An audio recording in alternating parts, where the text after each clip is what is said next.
sages-femmes, pour moi, c'est ces femmes-là dont on retrouve dans les hôpitaux qui nous aident à accoucher. Les sages-femmes sont des héros. Ce sont la première personne qu'un enfant voit quand il sort du ventre de la maman. Ce sont des personnes qui sont censées accompagner un moment de la vie qui peut être ultra heureux, mais aussi très délicat et très tragique. Depuis 2009, le Cameroun s'est joint au reste de la communauté internationale pour commémorer le 5 mai, la journée de la sage-femme et du maïticien, en hommage aux efforts et sacrifices que ce personnel consent pour assurer la santé de la femme enceinte, de la mère et du nouveau-né, dans un contexte où le pays enregistre un ratio de mortalité maternelle de 406 décès sur 100 000 naissances vivantes. C'est aussi pour cela que l'UNFPA a consacré une partie des activités de commémoration de la journée de la sage-femme 2024 à la mise en évidence du travail de Bienvenue Kamala Muguete, maïticien déployé à l'hôpital de district de Fumbot dans la région de l'Ouest Cameroun, qui reçoit beaucoup de déplacés internes venant du nord-ouest voisin en proie aux crises sécuritaires. Ma fonction principale est non seulement la prise en charge des femmes autochtones, mais aussi la prise en charge des déplacés internes. J'ai aussi pour rôle la sensibilisation de la population, plus particulièrement les jeunes, sur l'importance de la planification familiale, sur les questions de violence basées sur le genre. Le travail de Bienvenue Kamala est suivi de bout en bout par l'UNFPA, son employeur.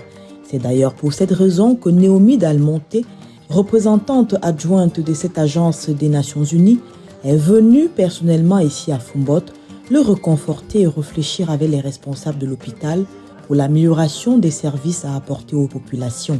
L'hôpital a une capacité de 102 lits, environ 135 accouchements par mois, parmi lesquels 30 à 40 césariennes.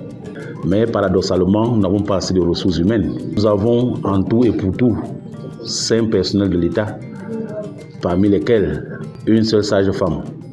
C'est donc à juste titre que nous sommes réjouis de l'appui de l'UNFPA avec l'arrivée du maïticien. Un témoignage émouvant qui stimule l'engagement et le plaidoyer de la représentante adjointe de l'UNFPA, Naomi Dalmonte.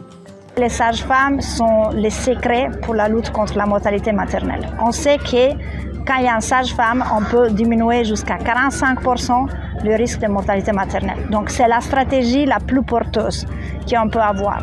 Et au Cameroun, on a un engagement avec l'État d'augmenter d'ici 2026 de 10% les accouchements assistés par du personnel qualifié.